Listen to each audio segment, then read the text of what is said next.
El reino de la divina voluntad ya está en medio de las criaturas. Escucha la espiritualidad dictada a Luisa Picarreta por el especialista, el doctor Salvador Tomasini. Aquí, por Mundo Católico, construyendo la civilización del amor.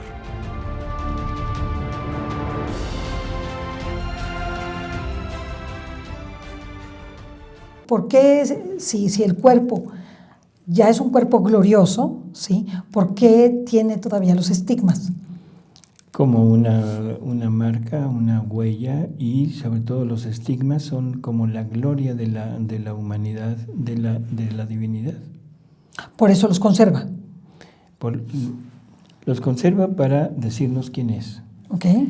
Los conserva porque es la muestra más grande de amor que Él ha tenido y a lo que se sometió, ¿sí?, por nosotros.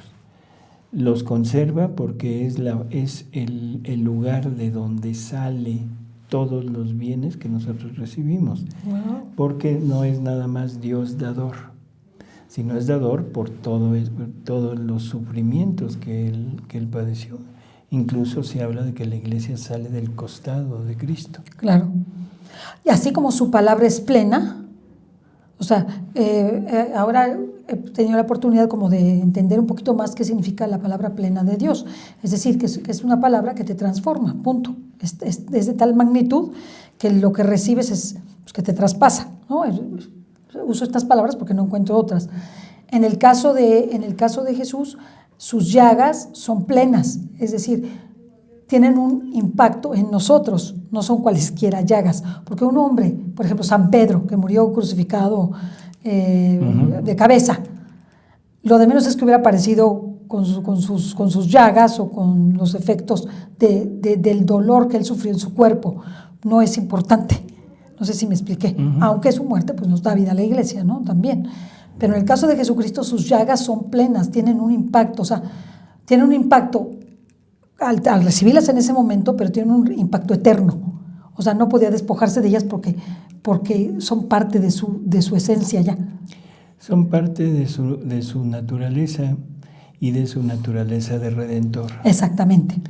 O sea, como redentor, él tiene esas marcas, sí, que son como, no sé, trofeos. Son trofeos, pero tienen un impacto, o sea, un impacto sanador, un impacto creador, un impacto transformador, un impacto vivificador, un impacto, o sea, no son cualesquiera llagas, son unas llagas del hombre Dios que así como su palabra tiene un impacto tremendo en nosotros, por eso es el verbo, igual sus llagas tienen un impacto en cada uno de nosotros, en todos los vivos por los siglos de los siglos, antes, durante y después. Hay algo que le quiero preguntar, así como él, a través de Luisa sabemos que ya desde el vientre materno sufrió todas nuestras muertes, toda la muerte de cada uno de nosotros hasta el fin del mundo, antes, durante y después, porque es Dios. En el caso de la muerte física, ¿vuelve a sufrir todas las muertes? En el caso de su resurrección, ¿sufre todas las resurrecciones de todos? Sí, pero no le pongas sufre, sino es el inicio o es como la moneda de resurrección de todos. Okay. Porque si en Él estamos todos, si en Él morimos todos, en Él resucitamos todos. Sí. O sea, no hay forma de pensar que Él nos lleva a la muerte. O sea, la vida que tenemos, la vida pecaminosa que tenemos, la lleva al sepulcro, la lleva a la muerte, y si no resucita con la vida nuestra nueva, entonces el problema es ¿en dónde quedé yo? No sé si me doy a entender. O sea, si Él me lleva a la muerte, Él me tiene que resucitar. Por lo tanto, la resurrección es la imagen de los hijos de la divina voluntad. ¡Wow! Así no cualquier cosita, él, No cualquier cosita. Y en las resurrecciones, en donde estamos viendo prácticamente todo lo que Él quiso hacer en nosotros. Él no nos quiso hacer nada más santos. Él no nos quiso hacer buenos.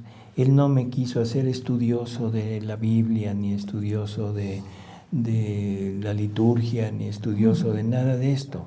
Él me quiso hacer vida divina. Wow. Ese es el punto final. Wow. La humanidad no estaba preparada para Sí, recibir esto. ni para entenderlo. Y entonces Él permite que pasen 2000 años, que es lo que ha pasado, 2000 y fracción de años, para que lo vayamos conociendo poco a poco, que vayamos penetrando, que vayamos, no sé, o sea, adentrándonos en ese misterio.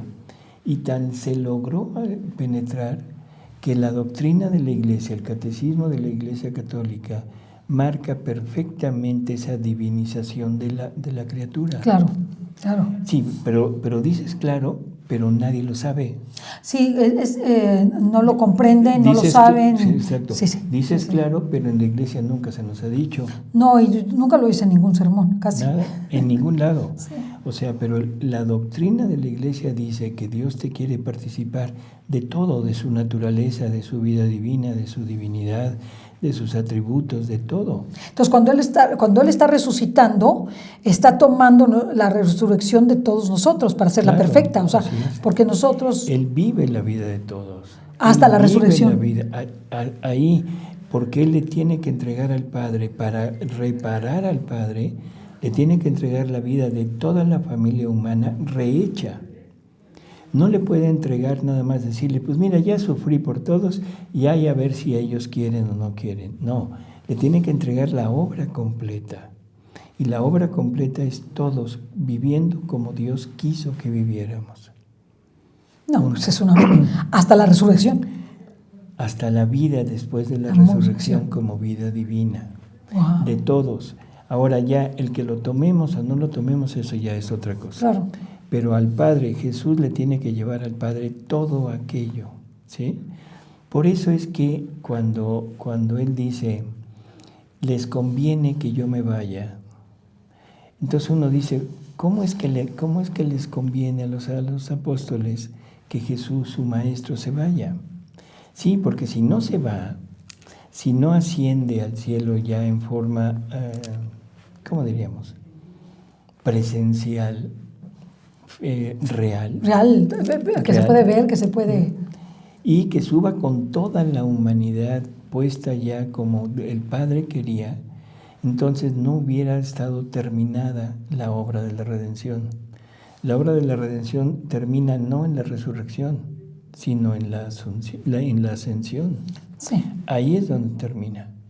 Y entonces el Padre ya permite que venga la siguiente obra, que es la santificación, que es la presencia del Espíritu Santo dentro de la Iglesia.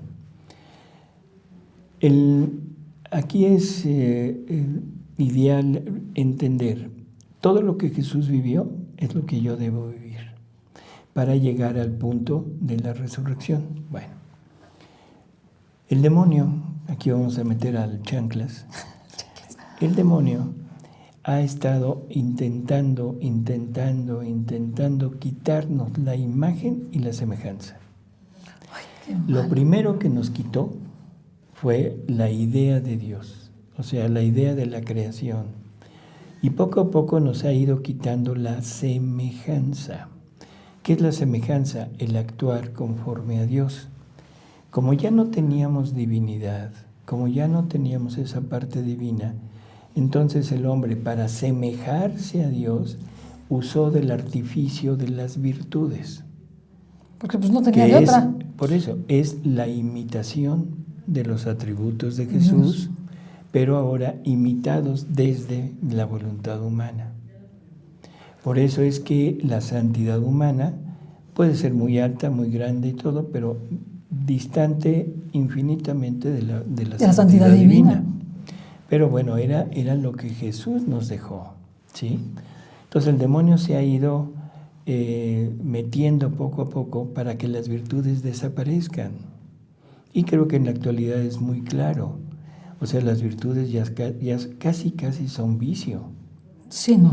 Decirte, eres casta, digo, ¿qué te pasa? Sí, no, es casi una grosería, ¿no? Así es. Y en los adolescentes es tremendo ir a una niña de 16 años que un amiguito le pregunta, oye, y todavía no... ¿Eres virgen o no eres virgen? Y ya, o sea, casi un estigma, y ¿verdad? cuando le dicen que no, dice, ¿pero por qué? Sí. O sea, se ha metido tanto ya dentro de nosotros que ahora lo vemos como un error tremendo. Sí. ¿Sí? Bueno, entonces nos ha ido quitando la semejanza. ¿Sí? Y ahora está empeñado en quitarnos la imagen. ¿Qué es la imagen? La parte externa. Por eso la confusión Por entre eso el tatuaje, el cambio de sexo. por eso el tatuaje, por eso los piercings, por eso los huesos atravesados, los platos en las orejas, esos tatuajes, por eso... El transgénero es el peor. El transgénero, no. El cambiarse de sexo, sí, los demás es el peor. Yo creo que no, fíjate, todavía estamos más allá. Ahora ya hay transraza. O sea, sí, hay transraza. Y hay no me acuerdo cómo se llama, que se quieren cambiar. Ahora son felinos. Son animales. Se pintan, sí. se liman los dientes. O sea, estamos totalmente... El Satanás está empeñado en hacer que el hombre también pierda la imagen.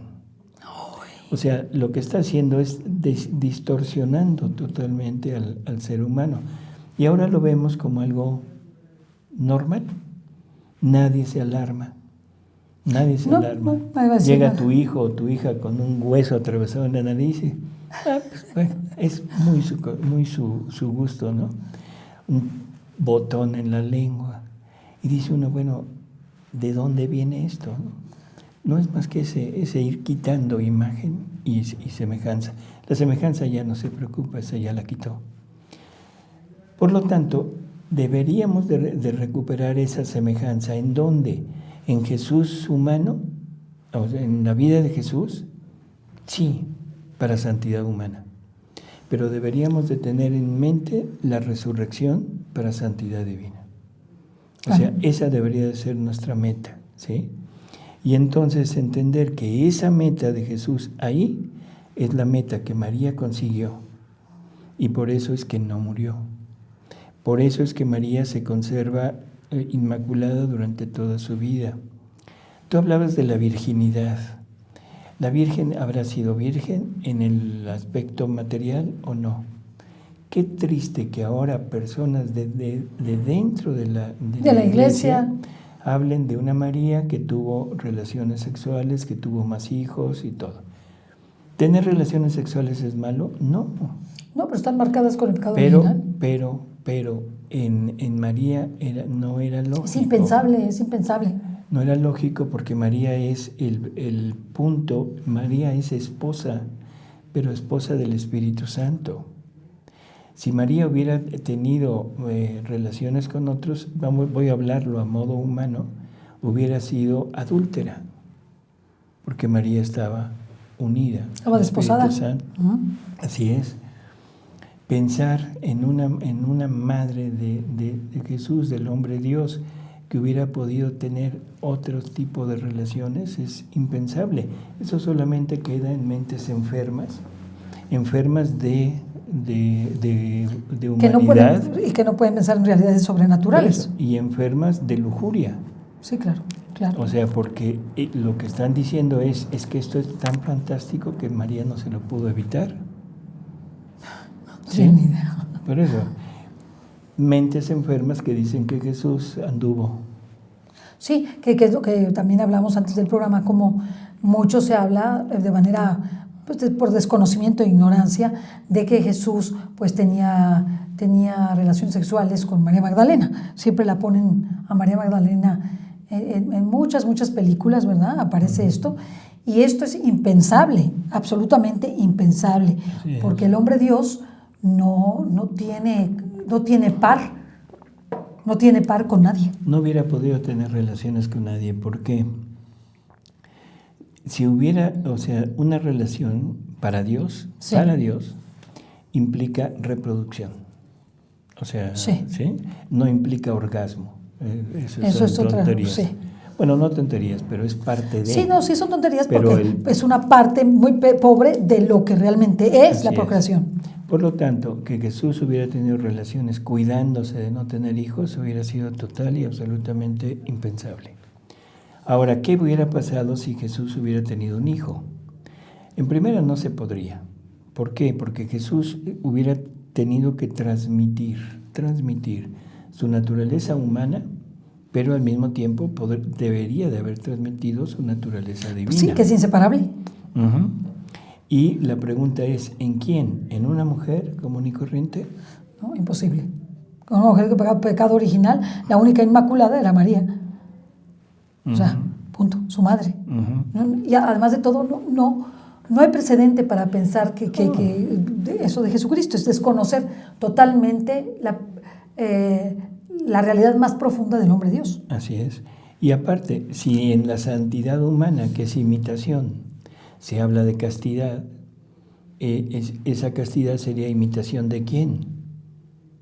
Claro, de Jesús, que tiene relaciones con una prostituta como era María Magdalena al principio. No, imposible. Después se convierte, después todo. Sí, pero el estigma le queda, además. Totalmente absurdo. De ahí parte esto del celibato en el sacerdocio. Jesús en los escritos de Luisa, o sea, él habla mucho de los sacerdotes, pero en el libro 10, él hace mucho hincapié en que se fundaran casas del sacerdote. Sí. Casas del sacerdote porque quiere que el sacerdote se aparte totalmente de la familia. Ojo con eso. Interesante. Nada de permitir que tenga su familia, no, que se aparte de la familia. Que no tenga la preocupación de la esposa o de la mamá o de la tía o del sobrino, de nada, que tenga toda su actividad hacia Dios. E insiste en eso, y yo pienso que es algo que se va a llevar a cabo en alguna época, pero bueno, ahorita no se le ha hecho.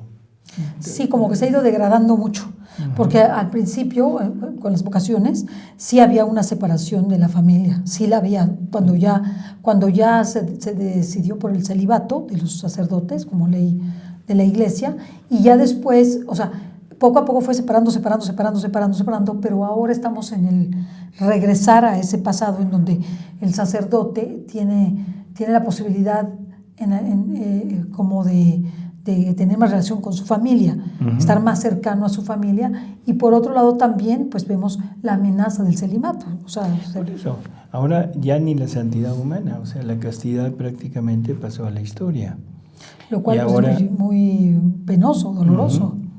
Y esto, bueno, ha sido, no importa de quién la culpa, o sea, pero el caso es que se da, y se da de que ahora el sacerdote quiere tener una actividad total y absolutamente libre en el aspecto sexual. Sí. Y eso es lo que ha dado al traste con la credibilidad de los... de todo lo que nosotros estamos hablando. Pero doctor, por ejemplo, ¿cómo maneja, a lo mejor ni lo menciona Jesucristo porque no hace a lo mejor mayor diferencia entre, como lo habla la Escritura, de la primera resurrección y la segunda resurrección? ¿Hay alguna cosa? Porque al ver como testimonio de nuestra fe los santos incorruptos, como por ejemplo San Sebastián de Aparicio, Santa Rita de Casia, la misma Santa Bernardita Subirú, que es la santa incorrupta mejor conservada de la Iglesia Católica, el Padre Pío, que está prácticamente intacto salvo sus manos, que están negras, no sus manos. ¿Cómo lo interpreta usted a la luz de la divina voluntad? ¿Qué es lo que usted piensa? ¿De qué? O sea, sobre la primera resurrección, la segunda resurrección. Por eso, la primera resurrección es la resurrección espiritual. Sí. ¿Sí? Esa es una resurrección que se puede tener en vida. Ah, muy interesante, qué bueno que nos dice, doctor. ¿Nunca lo habías oído? No. Perdón, pero si es una resurrección espiritual, es cada vez que una persona se convierte, está resurgiendo nuevamente a la fe y a la cercanía con Dios. La segunda resurrección es la última, la del final de los tiempos, donde los cuerpos resucitarán, ¿sí? Para unirse a la parte espiritual. Por eso dice que bienaventurados aquellos que alcancen la primera resurrección, porque ya no volverán a morir, ya no estarán sujetos a morir.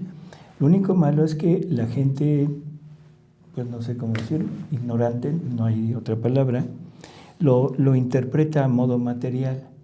Y entonces piensa que ahora en la venida de Jesús, la segunda venida de Jesús, los muertos van a resucitar, y los santos, y van a venir a reinar con Él, cuando que el reinado de Cristo en este mundo es dentro del alma de cada persona que lo acepte.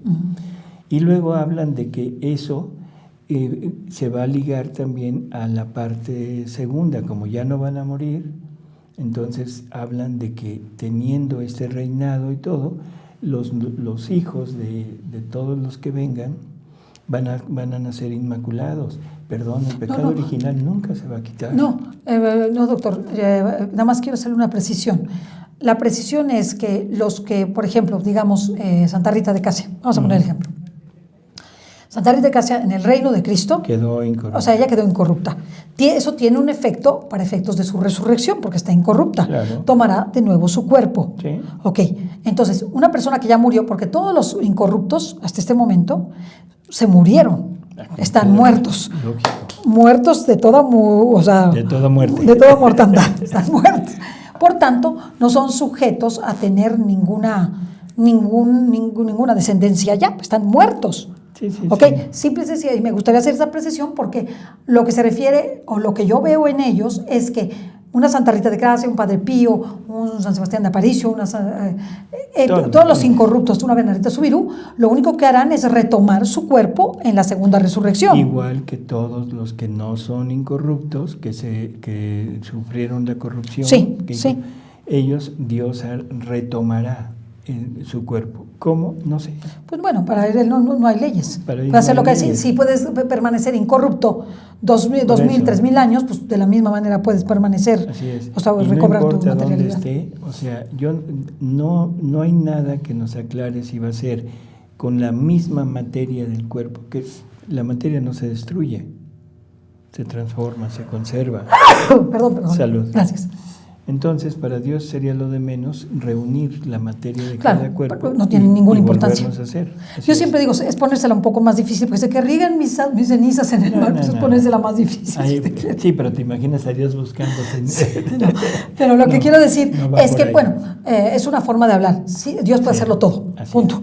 Ahora, en los escritos de Luisa dice que cuando el reino esté establecido, o sea, habrá grandes cambios en lo espiritual sobre todo, pero que también lo material tendrá cambios. Claro. Y dice, y la muerte, aunque seguirá existiendo, o sea, no se va a quitar, pero ya no será esa muerte horrible sujeta a la corrupción.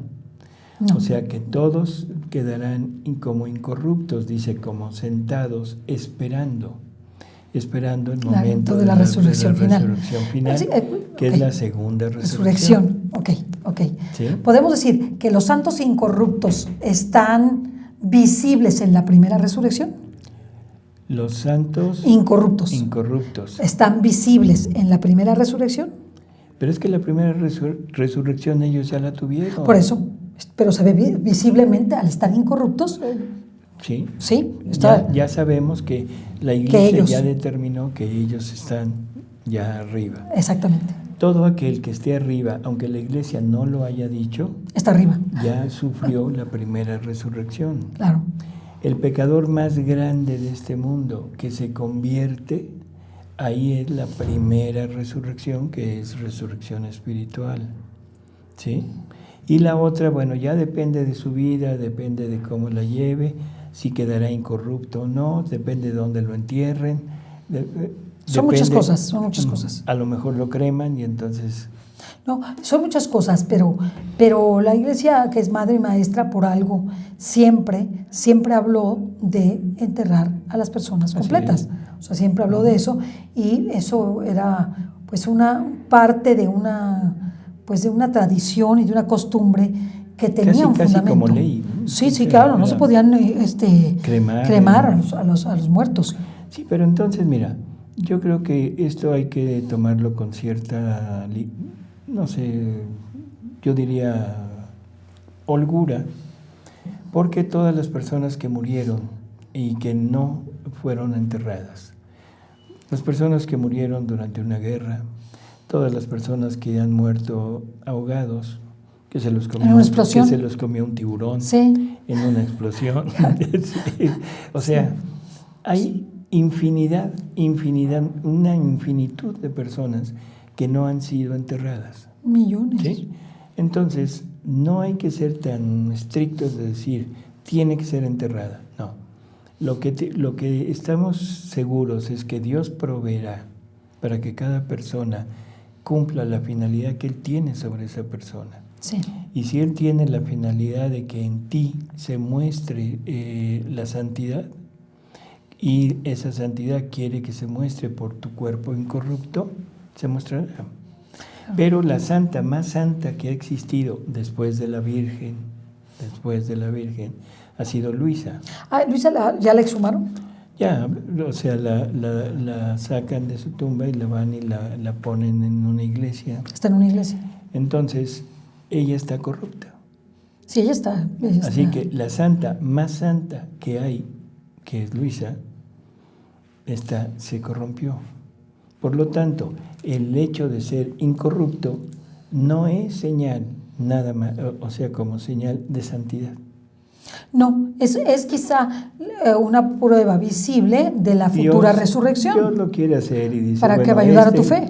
En este no, bueno, pues en este no. No, en este no, porque no le dio la gana. Igual San Francisco de Asís, que santidad de San Francisco de Asís, pues no está bien.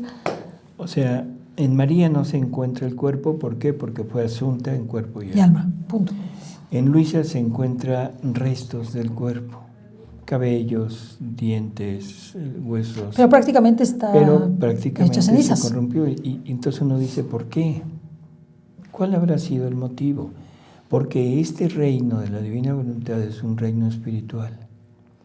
Y esto es idea mía, ya lo he dicho aquí, o sea, Jesús le ha de haber dicho a Luisa, ¿sabes qué?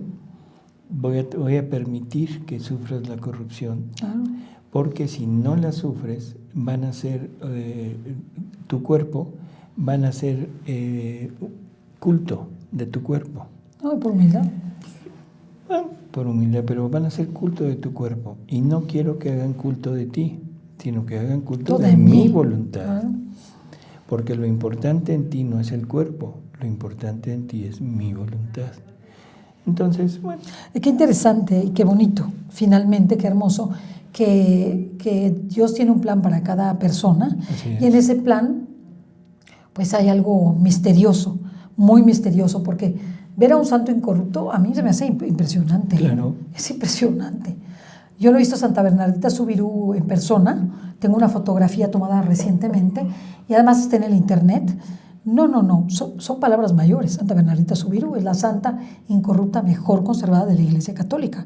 Entonces ella está, bueno hermanos, las uñas perfectas, tiene las pestañas intactas, el color prácticamente intacto. Lo único que es, le pusieron una pequeña capa de cera para lo del polvo, pero la verdad es que, bueno, es un prodigio maravilloso. Sí, pero no te admires de eso. Ese es el punto, no te admires de eso. Admírate de la vida que llevó. Bueno, sí. No me digas, bueno. Bueno, sí. Porque me estás diciendo y me estás poniendo el cuerpo incorrupto como algo maravilloso. No. Su vida de santidad. Impresionante. Bueno, pues que eso sea lo que te impresione, no el cuerpo incorrupto. De hecho, porque es más impresionante la vida de Luisa que la vida de ella. Y sin embargo, en Luisa no hay ese cuerpo incorrupto. Por lo tanto, no es señal ni de grado de santidad, ni es algo para darle culto. No, es algo que Dios le da, nos permite y nos da para ayudarnos a nuestra fe. ¿Está bien? Igual que los milagros eucarísticos. Punto. El milagro eucarístico, repito, se toma como algo maravilloso. Lo es, pero da pena que Dios tenga que hacer eso.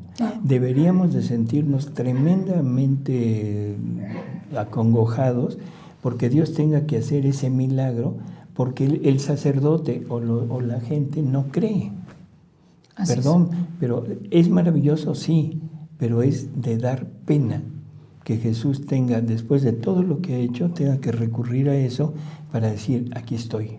Sí, eso pues nos da la medida de cómo estamos espiritualmente.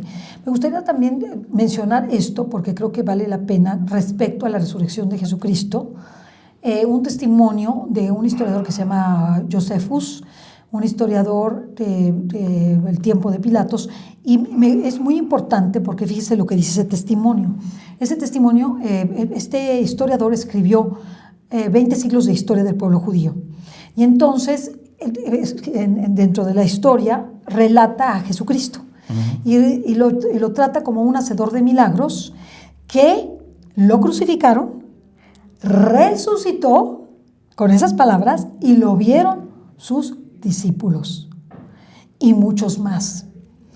A mí esto se me hace muy importante, porque para aquellas personas que dudan de la resurrección de Jesucristo y que el testimonio de alguien no católico, que lo hable de su impacto como Mesías y que hable de su resurrección y que esté escrito, y estos volúmenes se encuentran en la Universidad de Oxford. Y gracias a este testimonio de Josephus, primero, desde luego que nosotros tenemos una comprobación histórica de la realidad de Jesucristo, pero le dan más fuerza y sobre todo a su realidad mesiánica de hacedor de milagros. ¿Por qué? Porque pues, era el hombre Dios y como Mesías resucitado. A mí se me hace muy importante y se los quiero mencionar porque esto como que es una prueba más de la resurrección del Señor, ¿verdad? Y sobre todo que parte de una fuente que no es católica. Que no es católica o que no es seguidora de Jesucristo. Sí, ¿no? Y es un historiador. Yo creo que la forma en que lo relata da a entender un poco como que él finalmente se hace seguidor de Jesús, porque lo relata como que, y fue visto por muchos, resucitó, lo trata como Mesías. Entonces es muy interesante cómo el testimonio de la resurrección pues está hasta en los libros, ¿verdad?, de historia. Entonces la resurrección del Señor no es cualquier cosa. Así es. Es algo extraordinariamente importante, porque pues San Pablo decía, si Jesucristo no hubiera resucitado, vana sería nuestra fe. Así es. ¿Verdad? Entonces, bueno, creo que no sé si haya más o menos... Hay muchas dudas porque lógicamente pues son temas difíciles, son temas en donde nosotros quisiéramos abordar y conocer más. Pero no hay muchos datos, ese es el punto. Es la verdad, no los hay. Y los únicos datos creíbles, así 100%, son los revelados. Todo lo demás son conjeturas. Claro. Son conjeturas, son conjeturas hechas a la buena, conjeturas hechas a la mala, pero a final de cuentas son conjeturas. Entonces, todo lo que nosotros deberíamos de tener como base es prácticamente la revelación. Y si en la revelación que ahora nos está haciendo Jesús a través de estas maravillosas obras, tanto en Luisa como en María Valtorta, y hay muchas más, ¿no? Muchísimo. La verdad es que no tenemos pretexto. Nos va marcando exactamente qué es lo que sucede, qué es lo que sucedió, por qué sucedió. Entonces, el querer seguir investigando es algo que es ya como enfermizo, ¿no? Sobre todo cuando se tiene el testimonio del mismo Jesús de que esas obras son realmente, ciertas, ¿no? Claro. El testimonio que Jesús da a Monseñor Octavio Michelini de la obra de María Valtorta es muy, muy, muy preciso. Y aparte todo lo que se ha escrito sobre ella y ya la aceptación de diferentes obispos, yo creo que es secundario, pero avala en la opinión que da el mismo Jesús. Y lo de Luisa, bueno, pues ni se diga, ¿no? Hermoso, y la verdad que hay mucho que meditar, sobre todo para poder vivir en el reino de la divina voluntad. Doctor, pues se nos ha acabado el tiempo. Así es, sí. Muchísimas gracias por estar con nosotros. No hay por qué. Gracias a todos los que nos ven y nos escuchan. Hasta la próxima. Bye. Y esperemos que todo haya quedado más o menos claro. Pues ahora que se vaya usted, vamos a empezar a sí, ya sé que para el próximo programa tendremos muchas 20,000 dudas. Hasta la próxima. Hasta luego. Bye.